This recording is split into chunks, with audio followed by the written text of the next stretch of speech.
My name is Chloe, and this is the story of how my life turned upside down, not once, but twice. I guess I should start at the beginning. I was born to loving parents, Mark and Lisa Smith, in a small suburban town. Dad was a journalist, and Mom worked as a nurse. We weren't rich, but we were happy. Life was pretty normal until I turned 12. That's when everything changed. It was a rainy Tuesday evening, and my parents were driving home from a dinner party. I was at home with my grandma, watching some silly cartoon when the phone rang. I'll never forget the chill that ran down my spine when I heard my grandma's muffled sobs from the kitchen. The next few days were a blur. Mom died on impact, they told us. Dad survived, but barely. When I finally got to see him in the hospital, he was a shell of the man I knew. His legs were crushed, and the doctors said he'd never walk again. "Chloe," he croaked, reaching for my hand. "I'm so sorry, sweetie. I'm so sorry." I didn't understand why he was apologizing. It wasn't his fault some drunk driver had plowed into their car. But as I grew older, I realized he was sorry for what our lives had become, for the struggles we'd face, for the mother I'd lost, for the father he thought he could no longer be. But my dad, Mark Smith, was made of stronger stuff than he gave himself credit for. Once he was out of the hospital and settled into his wheelchair, he threw himself into his work. He'd always been a talented writer, and now he channeled all his energy into his job as an editor at the city's major newspaper. As I entered my teens, Dad made sure I had everything I needed. He encouraged me to join clubs, to make friends, to have as normal a life as possible. But the truth was, I preferred spending time with him. We'd watch old movies together, argue about books, and he'd help me with my homework. When it came time for college, Dad insisted I go away to school. "You need to spread your wings, kiddo," he said. "Don't worry about me. I'll be fine." I was hesitant, but I knew he was right. So off I went to State University, majoring in accounting. It was there that I met Jessica, who would become my best friend. And through Jessica, I met her second cousin, Michael. Michael was kind, funny, and he didn't bat an eye when I told him about my dad. In fact, the first time he met Dad, they hit it off immediately, bonding over their shared love of classic rock. "Your old man's cool," Michael told me later. "And you're pretty amazing for taking care of him all these years." I shrugged it off, but inside, I was glowing. For the first time since the accident, I felt like maybe, just maybe, I could have a normal life. A life with love, laughter, and yes, even a family of my own someday. After graduation, life seemed to fall into place like pieces of a puzzle. I landed a job at the local tax service, and Michael started working as a long-haul truck driver. We dated for 2 years before he popped the question on a crisp autumn evening in the park where we had our first date. I was over the moon, but there was one thing I needed to make clear. "Yes, Michael. But I can't leave my dad. He needs me." Michael's face broke into a wide grin. "I wouldn't have it any other way. We'll all live together. Your dad's apartment is big enough for the 3 of us, right?" The wedding was small but beautiful. Dad insisted on wheeling himself down the aisle to give me away. There wasn't a dry eye in the house. As I stood there, hand in hand with Michael, I felt like I was living a fairy tale. But every fairy tale has its villains, and mine came in the form of my mother-in-law, Karen, and sister-in-law, Emily. From the moment I met them, I could tell they didn't approve of me. "So, your father is handicapped?" Karen had asked during our first meeting, her nose wrinkling as if she'd smelled something unpleasant. "He's disabled," I corrected, trying to keep my tone neutral. "But he works as an editor, Anne." "How nice," she interrupted, clearly uninterested. "Michael, darling, are you sure about this? There are so many nice girls from good families." I felt my face burn with anger and shame. Michael, bless him, immediately jumped to my defense. "Mom, Chloe is from a good family. Her dad's disability doesn't change that. I love her, and that's all that matters." That shut Karen up, but I could see the disapproval lingering in her eyes. Emily, taking cues from her mother, was equally cold towards me. After the wedding, true to his word, Michael moved in with Dad and me. Our life fell into a comfortable routine. I'd go to work at the tax office, Michael would be on the road for days at a time, and when he was home, we'd all have dinner together. But whenever Karen and Emily visited, the atmosphere in our home changed. They'd strut around like they owned the place, barely acknowledging Dad's presence. Once, I overheard Karen muttering to Emily, "It's a shame. Michael could have done so much better. Now he's stuck with this girl and her crippled father. What if they have children? Can you imagine the genes?" I was furious, but I bit my tongue. For Michael's sake, I tried to keep the peace. But it was getting harder and harder. One evening, after a particularly tense visit from Karen and Emily, I broke down in tears. Michael found me in our bedroom, sobbing. Hey, he said, pulling me into his arms. "What's wrong?" "Your mom and sister," I hiccuped. "They hate me. They think I'm not good enough for you because of Dad." Michael's face hardened. "That's ridiculous. You and your dad are my family now. If they can't accept that, it's their problem, not ours." His words comforted me, but I couldn't shake the feeling that this was just the beginning of our troubles with Karen and Emily. As the months passed, Michael's trucking business began to flourish. He was always on the road, crisscrossing the country in his big rig. I missed him terribly when he was gone, but I threw myself into my work at the tax office and spent my evenings keeping Dad company. One crisp autumn evening, as I was helping Dad into bed, Michael called. His voice crackled with excitement over the phone. "Chloe, I've been thinking," he said. "How would you feel about buying a townhouse? It would be easier for your dad to move around in a wheelchair. He could spend more time outside. Plus, you could have a garden. Something to keep you busy when I'm on the road." The more he talked, the more I warmed to the idea. I glanced at Dad, who was pretending not to eavesdrop. "What do you think, Dad?" I asked, putting the phone on speaker. Dad's eyes lit up. "A garden would be nice," he admitted. "And it would be easier to get outside." That settled it. Over the next few weeks, we threw ourselves into house hunting. We finally found the perfect place, a spacious townhouse with wide doorways, a roll-in shower for Dad, and a beautiful backyard. Taking out a mortgage was scary, but with Michael's income and mine, plus the rent from Dad's old apartment, we managed to make it work. We moved in on a sunny Saturday in spring, and I'll never forget the look on Dad's face as he wheeled himself out onto our new patio. "This is perfect, sweetie," he said, his eyes misty. "Thank you." We spent the next few months settling in, making the place our own. I planted a small vegetable garden, and Dad would sit outside for hours, soaking up the sun and fresh air. It was idyllic. Then came the housewarming party. We invited friends, colleagues, and yes, Karen and Emily. The party was in full swing when they arrived, fashionably late as usual. They sauntered in, eyeing everything with barely concealed envy. As we moved through the house, I could see the wheels turning in Karen's head. When we reached the master bedroom, she turned to me with a sly smile. "You know, Chloe," she said, her voice low. "This would be perfect for Michael and me. Why don't you send your father to a nursing home? Then I could move in here." I felt like I'd been slapped. "Excuse me?" "Oh, don't look so shocked," Karen continued. "Your father isn't, well, he's not a whole person anymore, is he? He doesn't need all this luxury. A nursing home would be more than enough for someone in his condition."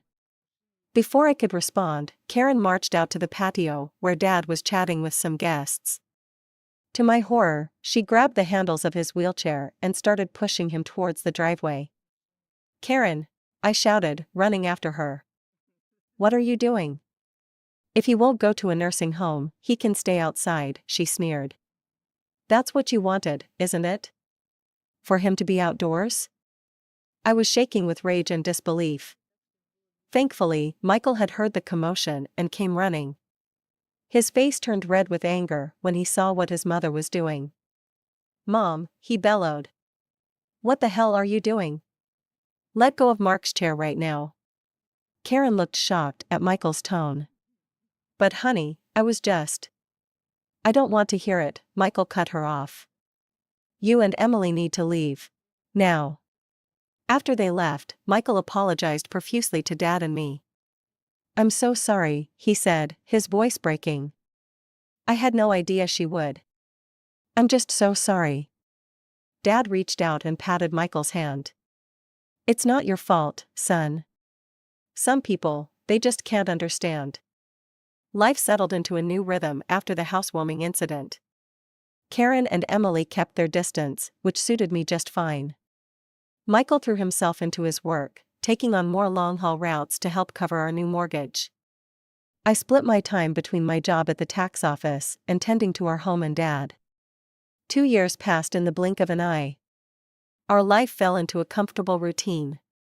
Michael was on the road more often than not, but when he was home, our little family was happy. Dad's health was stable, and he seemed content spending his days in the garden or working on his editing from home.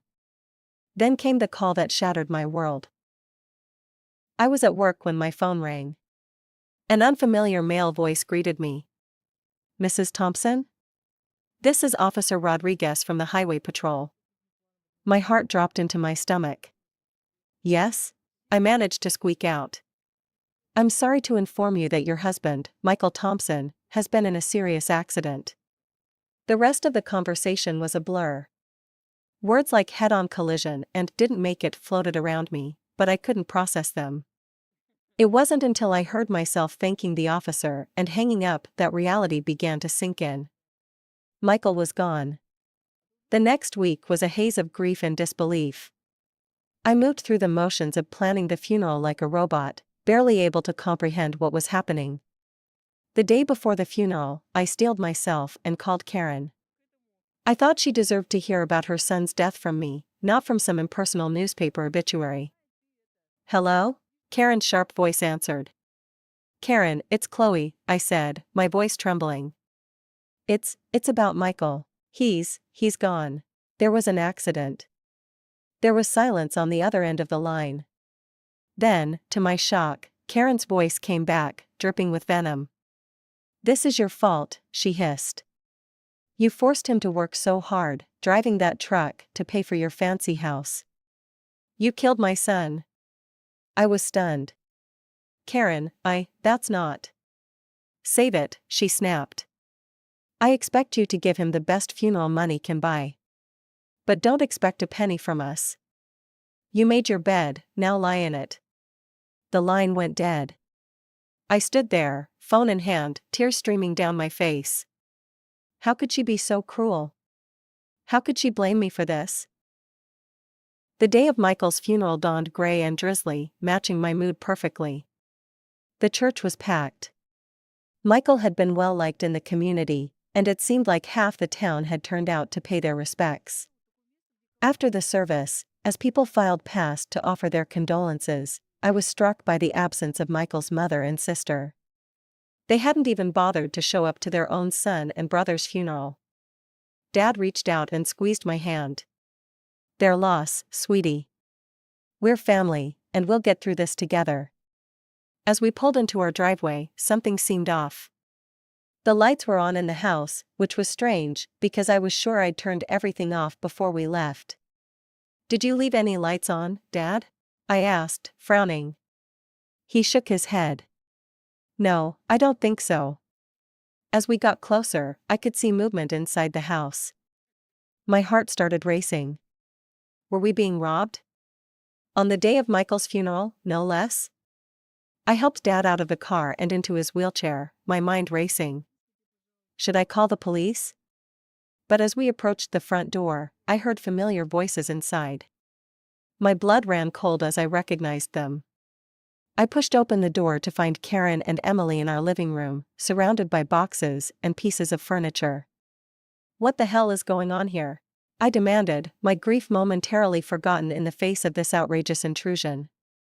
Karen turned to me, her face a mask of false sympathy.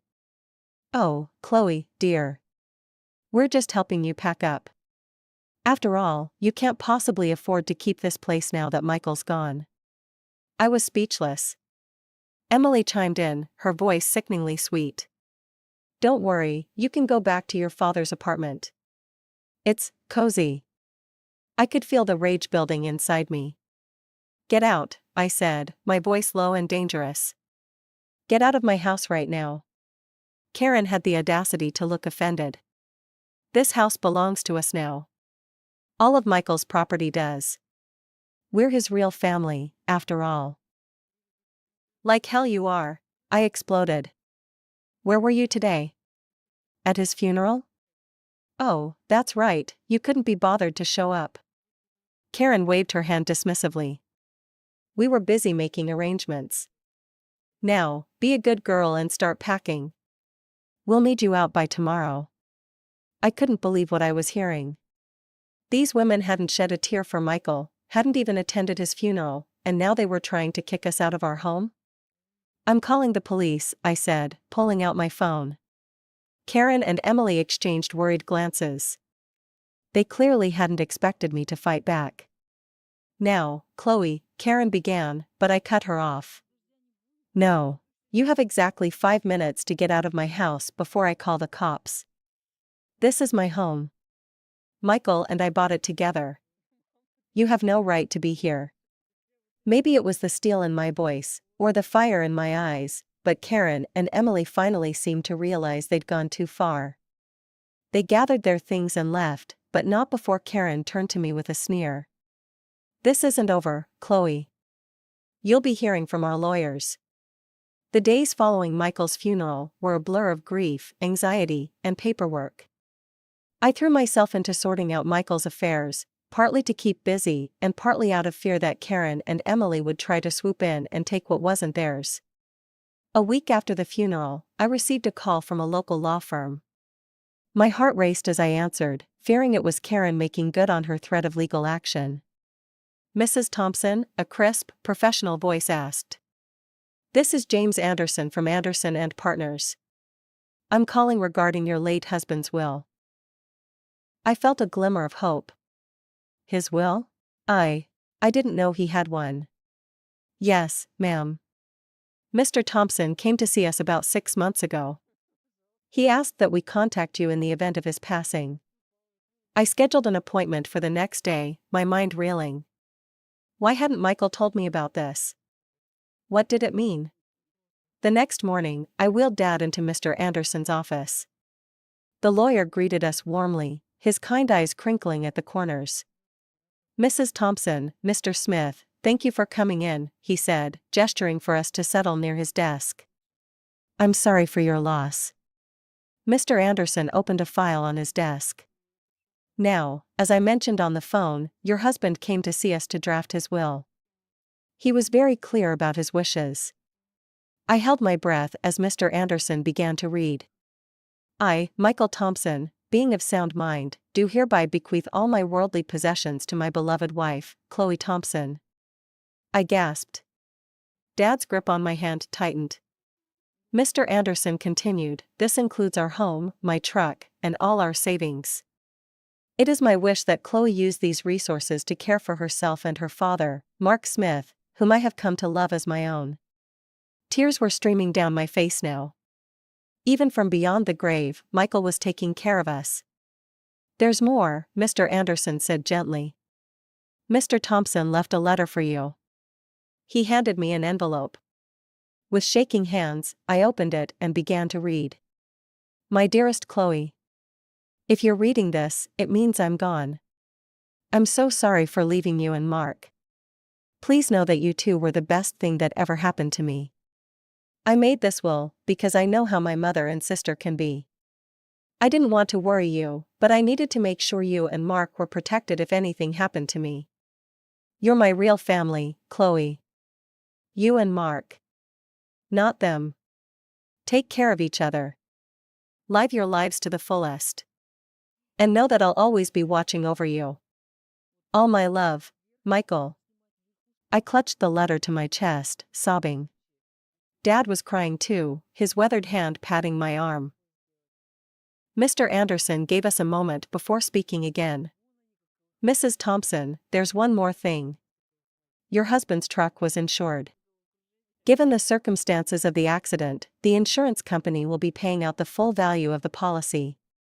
I looked up, sniffling. What does that mean? It means, Mr. Anderson said with a small smile, that you'll be receiving a substantial sum. Enough to pay off your mortgage and then some. As we left the lawyer's office, I felt like a weight had been lifted from my shoulders. We were going to be okay. Michael had made sure of it. As we pulled into our driveway, I noticed a familiar car parked on the street. My heart sank as I recognized Karen's sleek sedan. Oh no, I muttered. What now? Sure enough, Karen and Emily were waiting on our front porch. But this time, I wasn't afraid. I had Michael's letter in my pocket and the strength of his love in my heart. Chloe, Karen began as we approached, her voice sickly sweet. We need to talk about Michael's estate. I stood tall, looking her straight in the eye. No, Karen. We don't. Michael left everything to me. It's all legal and official. And do you want to know why? Because we were his real family. Not you. Now, please leave. You're trespassing on my property. For once, Karen was speechless. Emily tugged at her arm, whispering urgently. With one last venomous glare, they got in their car and drove away. The weeks following our meeting with the lawyer were a whirlwind of activity. I threw myself into settling Michael's affairs, grateful for the distraction from my grief. The insurance payout came through, and true to Mr. Anderson's word, it was enough to pay off our mortgage, with plenty left over. One afternoon, as I was going through Michael's desk, I came across a small notebook. Curious, I opened it and found pages filled with his messy scrawl. It was a journal of sorts, filled with his thoughts and plans for our future. Thinking about starting a college fund for our future kids, one entry read. Want to make sure they have the best start in life. My heart clenched. We had talked about having children someday, but had decided to wait until we were more financially stable. Now, reading Michael's private hopes and dreams, I felt a fresh wave of grief wash over me. Oh, Michael, I whispered, clutching the notebook to my chest. We had so many plans. That night, I tossed and turned, unable to sleep. My mind kept drifting to the journal, to the future we'd never have. When I finally drifted off, I dreamed of Michael. He was smiling, holding out his hand to me. It's okay, Chloe, he said in my dream. Everything's going to be all right. I woke up the next morning feeling different. I couldn't quite put my finger on it, but something had changed. As I got ready for work, a wave of nausea hit me. I barely made it to the bathroom in time. But as the days went by, the morning sickness persisted. At first, I chalked it up to stress and grief. But a small voice in the back of my mind whispered another possibility. Finally, after a week of this, I found myself standing in the pharmacy aisle, staring at pregnancy tests. With trembling hands, I bought one and hurried home. The 3 minutes I waited for the result were the longest of my life. When I finally looked at the test, I saw 2 clear blue lines. I sank to the bathroom floor, a mix of emotions overwhelming me. Joy, fear, grief, hope, they all swirled together in a dizzying cocktail. Chloe? Dad's voice came through the door. Everything okay in there? I opened the door, tears streaming down my face. Dad's expression immediately changed from concern to alarm. What's wrong, sweetie? He asked. I held up the test, my hand shaking. I'm pregnant, Dad. I fell into his arms, sobbing. He held me, stroking my hair like he used to when I was a little girl. It's okay, he murmured. It's going to be okay. You're not alone, Chloe. And this baby is a gift. A piece of Michael that will live on. His words struck a chord in me. This baby was a part of Michael, a continuation of our love. Suddenly, the fear began to recede, replaced by a fierce determination. You're right, I said, wiping my eyes. This baby is a gift. And we're going to be okay. Dad smiled, his eyes crinkling at the corners. That's my girl. Now, let's get you something to eat. You're eating for two now, after all. As we made our way to the kitchen, I felt a sense of hope blooming in my chest. Yes, the road ahead would be challenging. But with my father by my side and Michael's child growing inside me, I knew we could face anything. As my belly grew with our child, I found strength I never knew I had. Dad was my rock, always there with a kind word or a helping hand. We settled into a new routine, just the two of us, eagerly anticipating the arrival of the newest member of our little family. One sunny afternoon, as I was tending to the garden Dad and I had planted together, I heard a car pull up. My heart sank as I recognized Karen's sedan. What could they possibly want now? I made my way to the front of the house, one hand instinctively cradling my swollen belly. Karen and Emily stood on our porch, looking uncomfortable and slightly desperate. "Chloe," Karen began, her voice lacking its usual sharpness. We need to talk to you." I raised an eyebrow but said nothing, waiting for her to continue. Emily chimed in, her eyes darting around nervously. "We've hit some hard times. We were wondering if we could stay in your father's old apartment. Just until we get back on our feet." I couldn't believe what I was hearing. After everything they'd put us through, they had the audacity to ask for more? "I'm sorry," I said, my voice firm but calm. "That's not possible. I don't want to communicate with you anymore." Karen's eyes narrowed as they fell on my pregnant belly. Her face contorted with a mix of shock and disgust. You're pregnant?" she spat. "Already? You little prostitute. I can't believe you've already found a new man. Michael's body isn't even cold in the ground." I felt a surge of anger, but I pushed it down. I didn't make excuses and say that it was Michael's child. I didn't want my baby to have such a grandmother and aunt. Instead, I smiled, a small, secretive smile that seemed to unnerve Karen even more. "My personal life is none of your concern," I said calmly. "Now, I think it's time for you to leave." Karen looked like she wanted to say more, but something in my expression must have stopped her. She turned on her heel, grabbing Emily's arm. I watched as they drove away, feeling a sense of peace wash over me. I had stood my ground, protected my family, and maintained my dignity. Michael would have been proud.